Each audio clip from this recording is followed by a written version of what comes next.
Picture walking into a room that already feels good. People are laughing about something that happened before you got there. You don't know the joke. Nobody has even said a word to you yet.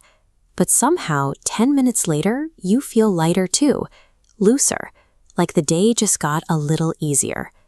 Now flip it. You walk into a different room, and before anyone speaks, your shoulders climb toward your ears. Something is wrong here. Your body knew it before your brain did. So here's the question almost nobody asks. Who decided how that room would feel? Because somebody did. And whoever it was, they did it without saying a single word. And you obeyed without knowing you'd been asked. Psychologists call this quiet force emotional contagion. A researcher named Elaine Hadfield mapped how a feeling jumps across the gap between two people through 3 distinct biological stages. Step 1, you see a face, a tightening around the eyes, a jaw that's a little too set. Step 2, without deciding to, your own face copies a sliver of it. Within milliseconds of seeing an expression, you mirror it, muscle for muscle, long before you're aware anything happened. Step 3 is where imitation becomes an actual feeling. Your body reports back to your brain. Your brain registers your own face doing a small frown and quietly concludes, well, I must be a little tense. The expression you borrowed becomes an emotion you own. Humans are not sealed containers. You're closer to a tuning fork. Strike one nearby and you start to hum at the same pitch, whether you want to or not. Picture it in a real moment. A woman named Dana walks into her team's morning huddle, running on 3 hours of sleep and a fight she had in the car. She doesn't complain out loud. She just stands there, arms crossed a little tight, mouth flat, eyes somewhere else. Nobody is told anything, but her physical presence is an active broadcast. Watch what happens around the circle.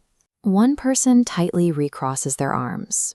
Another smile fades mid-sentence. The energy that was building a moment ago quietly deflates. By the time the meeting ends, 3 people are vaguely irritated, and not one of them could tell you why. For most of your life, you've probably treated your mood as weather, something that simply happens to you. You wake up grouchy, you shrug, and you call it a bad day. That mindset leaves you blind to the invisible machine running in the background, constantly sending and receiving signals, which raises an obvious problem. If everyone is constantly mimicking everyone else, why doesn't a room just settle into a gray, neutral average? Why does a single grumpy person sour a whole dinner table, while one warm person can rescue it? Psychologist Howard Friedman found emotional transfer is a hierarchy based on physical expressiveness, how much feeling pours out of you. In silent rooms, naturally reserved people quickly drifted toward the mood of a highly expressive person. The expressive person barely moved. Influence ran one direction. Emotion does not flow like water finding a level. It flows toward whoever feels the most. In any group, the most expressive person is the emotional thermostat. Everyone else is the temperature. This explains a lot. When we call someone charismatic, we usually assume it's about what they're saying. It isn't. Charisma is the biological dominance of a powerful emotional broadcaster hijacking a group's baseline. You walk away thinking you like them without ever realizing what just transferred. So what happens when you scale this up from a quiet room to a whole team trying to get real work done?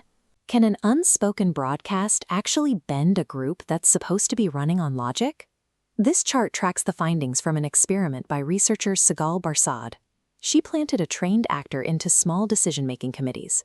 The actor never announced their mood. They just carried it in their face and voice. When they radiated warmth, the real group members cooperated more, fought less, and objectively performed better. When the actor carried a sour mood, conflict crept in and cooperation thinned. One mood bent the entire room.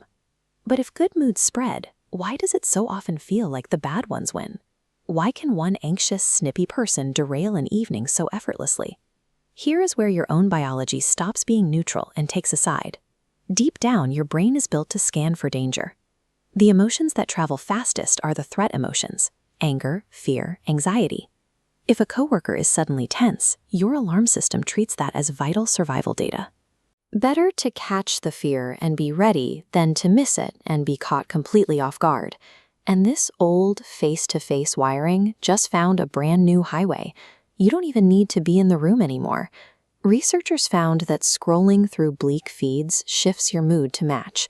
Zero in-person contact required. A stranger's posted despair can reach across a continent and settle into your chest while you're lying in bed at midnight. The tuning fork doesn't care if the other fork is across how or across the internet. Our biological drive to survive makes us disproportionately vulnerable to catching fearful broadcasts. It happens faster than calm ever could. Once you see this machinery running, you get a choice. You are leaking emotion all day long. Every room you enter, you are either catching the signal or sending one. There is no neutral state. You are always broadcasting. The most important question stops being, why do I feel this way? And becomes, who am I about to make feel this way? You can take control of this with 3 specific moves. Move 1 is noticing. The next time your mood drops for no clear reason in a group, pause and ask, is this feeling actually mine, or did I just catch it? That single question strips the borrowed emotion of its grip right away. Naming it hands you back the choice. Move 2 is where you point yourself. If the most expressive person sets the tone, you can decide on purpose to be a source of the feeling you actually want in the room. Warmth is just as biologically contagious as panic. The same wiring that lets one anxious person spread unease lets one genuinely steady person spread calm. Move 3 is something you can use before you ever say a word. Manage your proximity. Who you sit near, who you eat lunch with, whose texts you read at night. These are sources, and you are downstream. Spend less time pressed against frequencies that drag you down, and more near people who leave you steadier. Understanding these signals is a matter of personal responsibility. People are not empty buckets for your feelings, but they are constantly absorbing the mood you project. What you broadcast influences the physiological state of everyone you love and work with. The mood you carry into your home tonight is not a private matter. It is the invisible air everyone there has to breathe. So the next time you feel a room shift, find the thermostat and make the quiet, conscious decision that you would rather be that person than just the temperature of the room.